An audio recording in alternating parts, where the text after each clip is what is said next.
this experience was around January of 2014. Maybe 2013. I think it was 2014 though.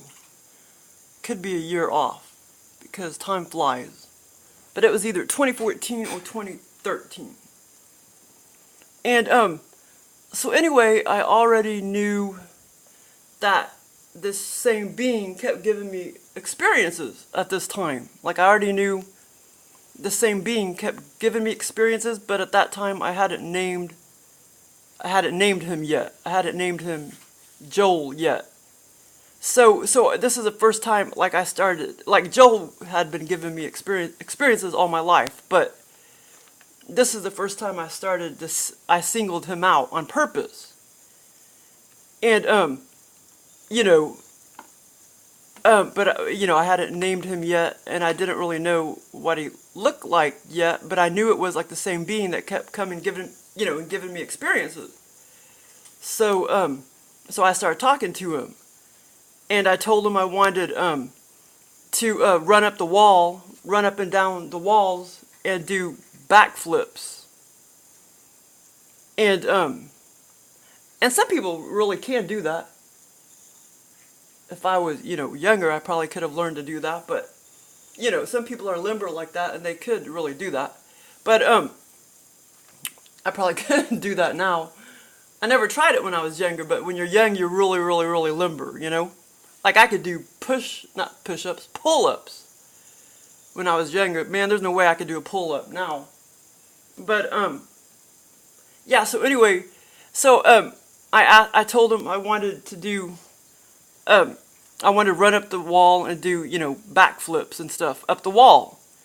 And yeah, I guess I did tell him, as far as I remember, I did tell him, or at least I was thinking, in my bedroom. I can't remember if I specifically told him that I wanted it to be in my bedroom or not. But anyway, so, like I say, I was having all these experiences, and then by him, and I realized it was the same being. And so then I kind of started, like in my mind, I started to single him out. And so I started talking to him, and I told him that that's what I wanted to do, was to do backflips and run up the wall and do backflips. Well, he gave me exactly that. Man, they gave, I don't know what, well, of course, the being was just mocking, though. I had a disturbing dream this morning, but, I realized the being was just mocking because, I was watching, what did I watch? God, man, I remembered earlier, I can't even remember now. Oh, man, what was it? But something, but I realized the being was just mocking. Crap. I was watching something in real life, and so when I had that dream this morning, I realized, it wasn't necessarily, I was in a mall, me and my sister were like shopping in a mall, shopping in a mall, and there was this disturbing, this young girl got hit by a car in the middle of the street. But it was just disturbing, because, because it was so real, the screams and stuff was so real. But I realized now the being was just mocking what I had just watched, and I can't remember what the heck it was, something on Netflix or YouTube or something, and I can't watch Netflix. Every one of those mother fudge eaters, those freaking shows, it's all freaking demonic. All they just say, cocksucker all the time and worse words than that. It's just fucking demonic. I can't watch that shit, So anyway, but on YouTube today, but yeah, Netflix, I'm not paying for it. I hijack off my sister's account, but it's just all totally freaking demonic, and it's just gross. I mean, so the only thing I really like watching on Netflix are, like documentaries, but all of those are full of crap too. Or propaganda. But today on YouTube, they don't the old movies they don't mind leaving on YouTube. Like the really old movies like Gargoyles, 1972. Some of those The Flight of what was that called? Horror at 37,000 feet.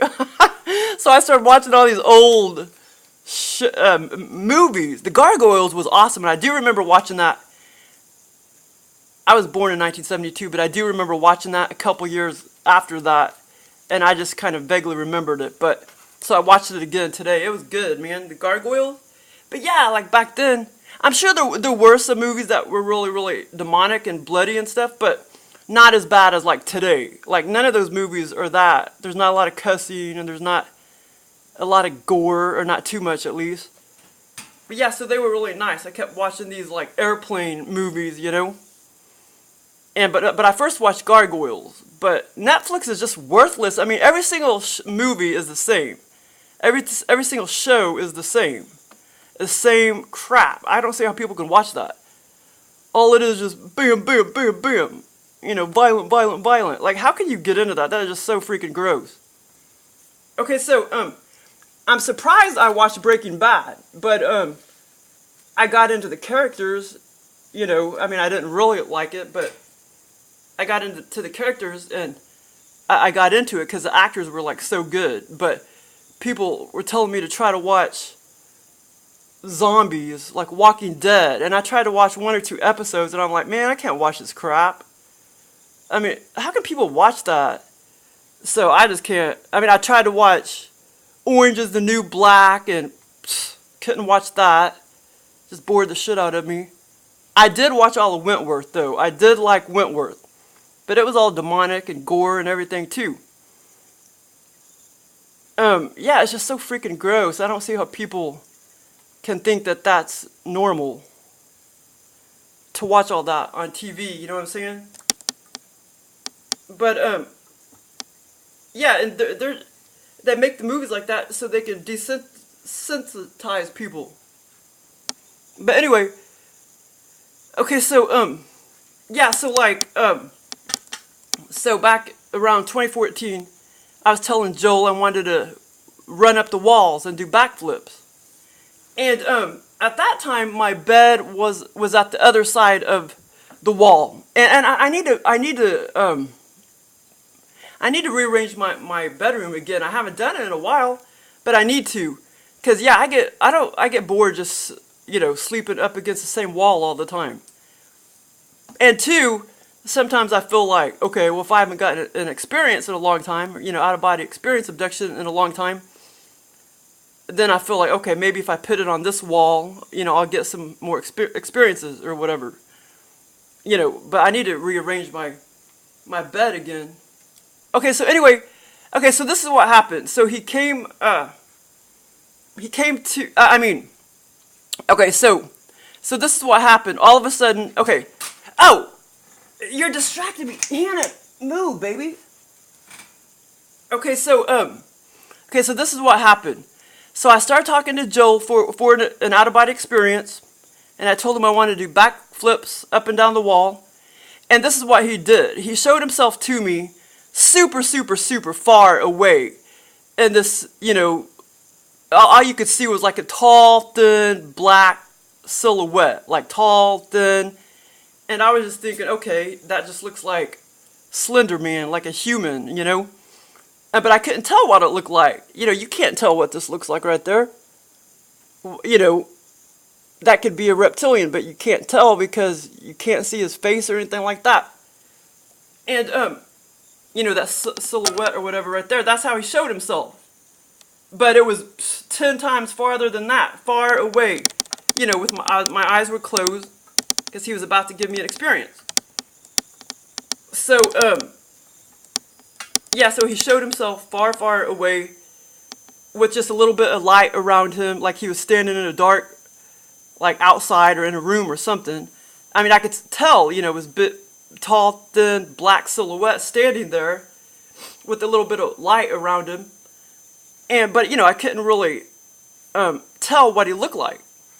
But I know what he looks like. And he does not look human. But I always feel like he's try to give me the impression that he looks more human or something. I mean, some of them do look kind of human, the flat-faced ones, but he's not a flat-faced being. He's like a demon-looking one. And And he does look a lot like that being right there. And the reason why I know that is because of this, whoever drew this being, man, his energy, Joel's energy fits him.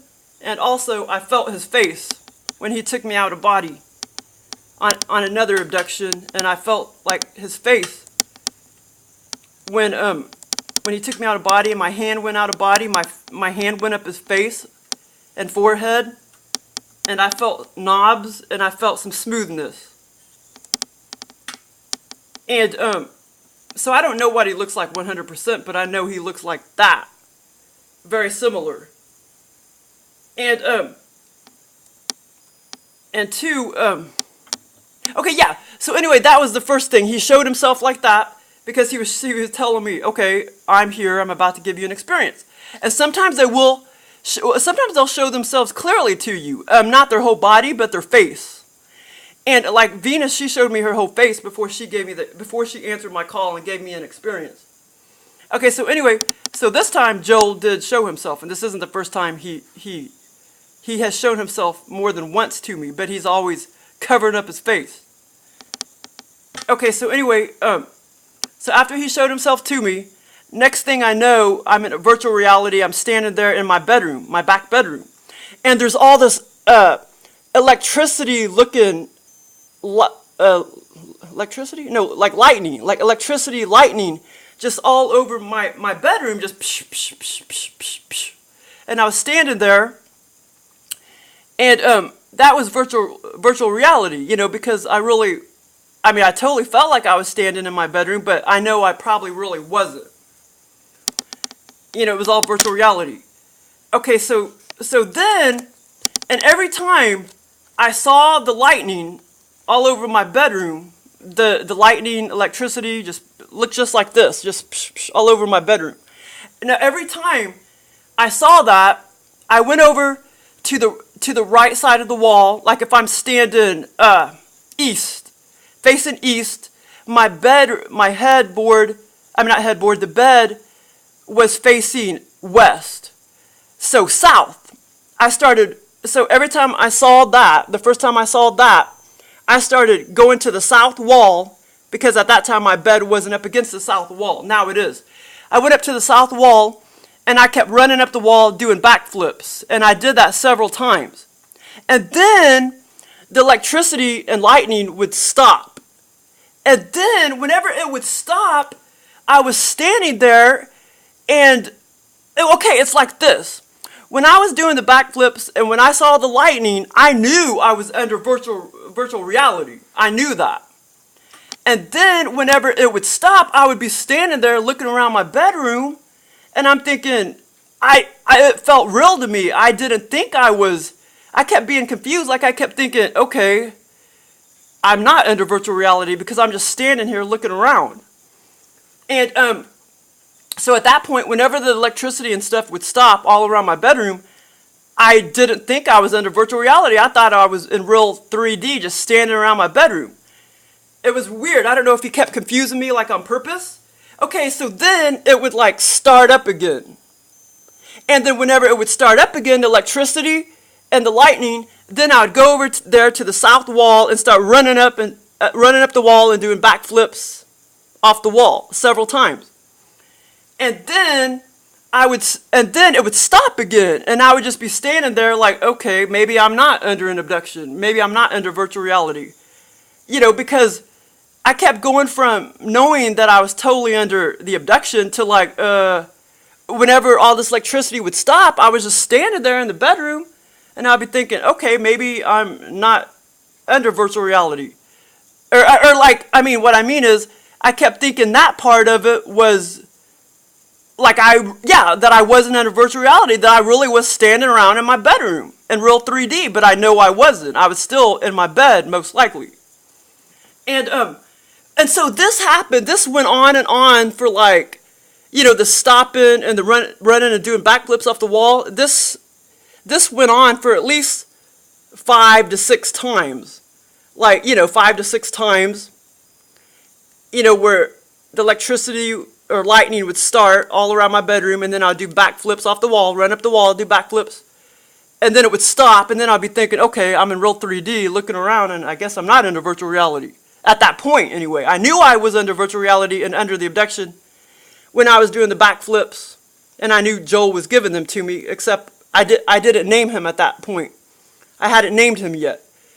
And, I mean, I knew I was under the abduction once I did the backflips, and once I saw the lightning all over the room. I knew that part, but it's just whenever it stopped, I kept being confused, like, okay, I'm back in real life now, just standing in my bedroom in real 3D.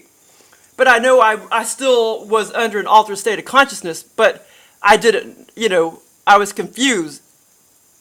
But I'm pretty sure I was still under virtual reality even when I was standing there looking around my bedroom whenever the electricity would stop. And, okay, so after that went on for like 5 to 6 times, then he, I think he messed up with his programming or something. I think he messed up or something, because this part didn't really make sense.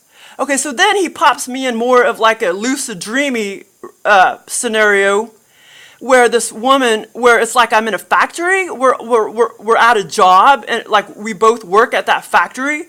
We're inside this long, the walls were white, this factory. There wasn't any machinery. I mean, we were in the hallway, basically, this big, wide hallway.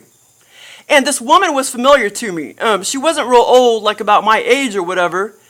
And this is what I mean. It's like when they put you in like a lucid dreaming virtual reality type of scenario where you feel like you're in a different dimension. Like that part of it, I felt like I was in a different dimension. And whenever I interact with people, they're like my friends or acquaintances, I feel so close to them. Like we have such a deep bond, like deep friendship, deep acquaintance feeling. It's weird, and I don't know if they mean to program it like that on purpose, but I don't know. It's really weird. I don't know if anybody else can relate to me about that. But yeah, like I felt like she was so close to me, like this really close friend and coworker. And like I say, that part, I think he just messed up on the programming or something. So then after that happened, then I went back, he flipped me back in my bedroom, so to speak, and I was back under virtual reality, standing around in my bedroom. And then, okay, this part is really weird. But okay, oh yeah, and another thing. When your teeth are falling out, the aliens have done this to me so many times. When your teeth are falling out and you see blood and stuff, that's the aliens doing that.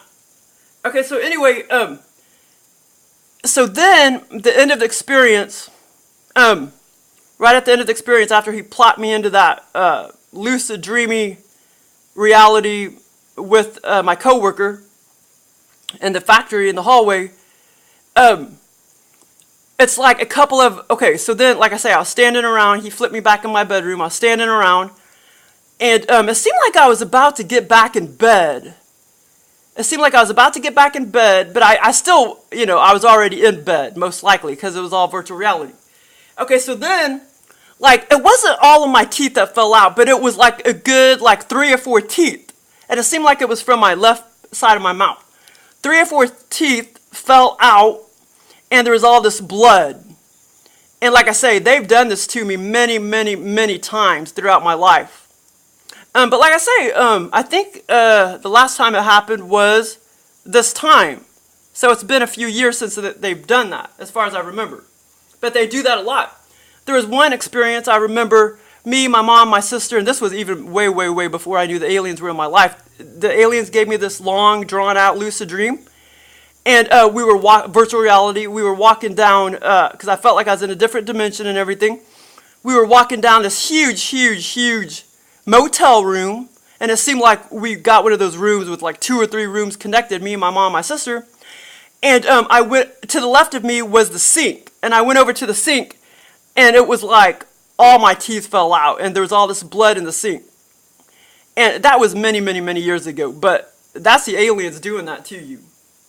So like all these dream books that will say like, oh, you look it up, what does a yellow snake mean? What does your teeth falling out mean? And then they'll give some explanation, like in the dream book. Oh, that means you got a lot of anxiety and you want a lot of sex. see, that's all bullshit. That's all irrelevant at this point, because the truth of the matter is the aliens are doing all this shit. So, I mean, that, you know, the dream book is all, those dream books and stuff, it's all irrelevant. You know what I mean? Because, and like most people think, oh, they're having all these spiritual encounters, and it's not. It's alien encounters. Or angelic aliens, you know. Because like I say, I don't know. The spirit realm, I don't know. They can't seem to break through this matrix or whatever. But yeah, so, oh wow, I haven't been talking long at all. Okay, I'm shocked. But yeah, so that was the last part of the experience. My teeth fell out, like 3 or 4 teeth from my left side of my mouth. And like I say, I was about to lay back down in bed. But like I say, I was already in bed because this was still virtual reality. And yeah, I don't know why the aliens do that.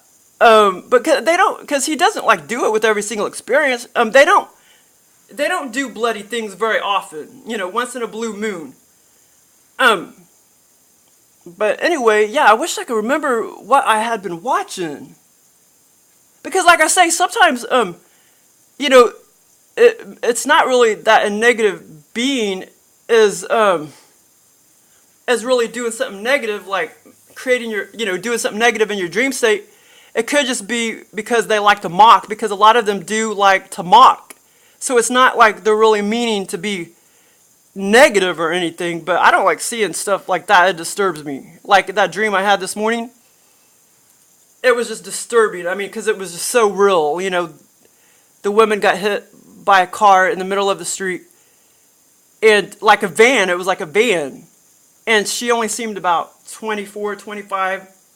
She had blonde hair, but like I say, and the ambulance came and took her off, but I don't know if she lived or died, you know what I'm saying?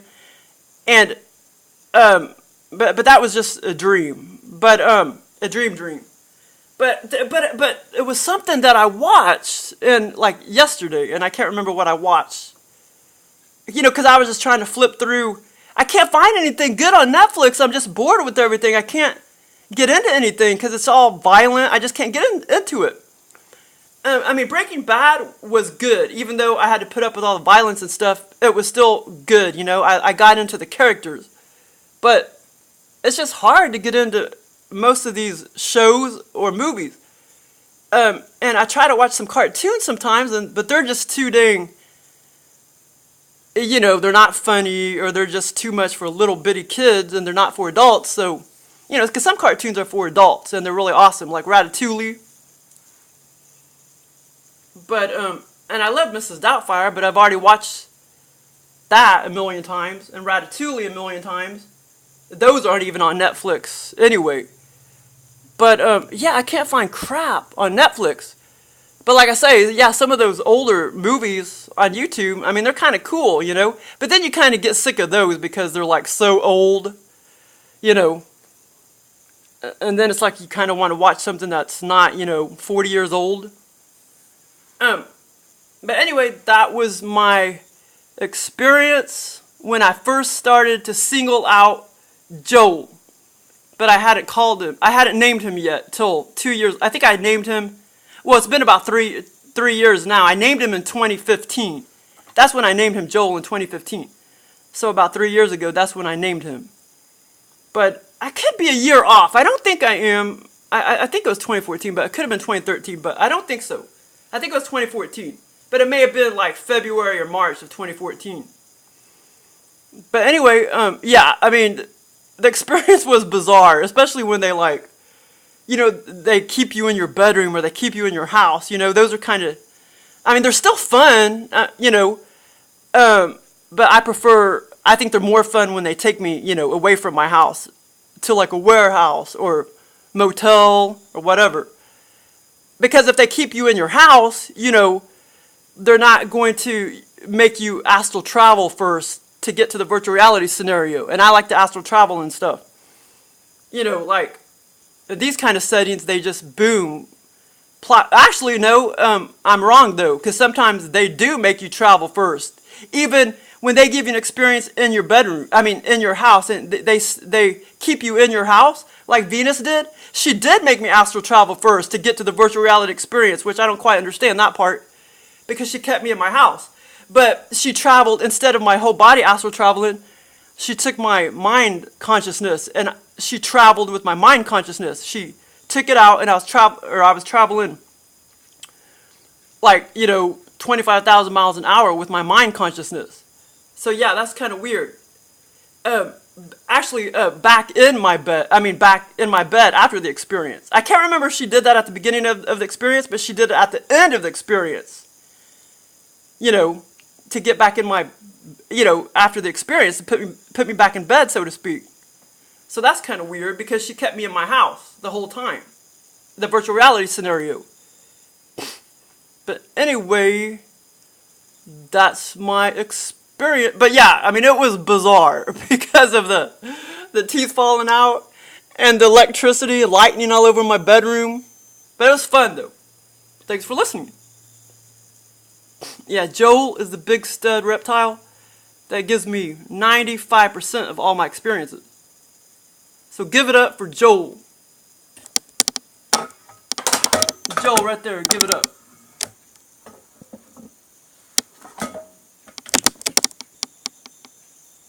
Thanks for listening.